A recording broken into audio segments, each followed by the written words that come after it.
du dan sắc be darangin tongin bea thulan narumu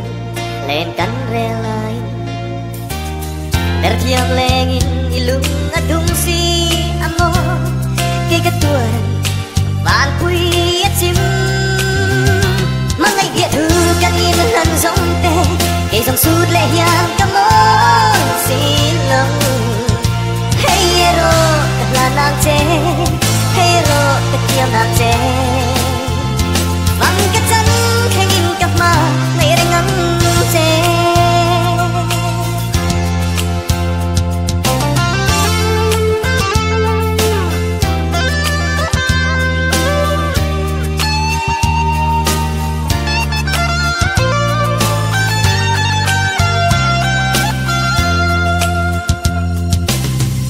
đua rong tê anh sai lại đi tráng tê anh lên dài từ tầng ai lâu tê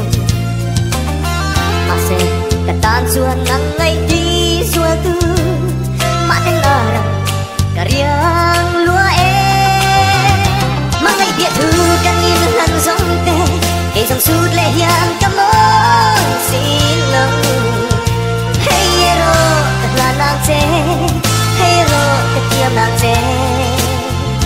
vang ka chan khay in kap ma ngai rengam che kan hui puan ang chu ma se hin la ya in hey mơ si lo tarang in ton le ni hel chuak le se lim te a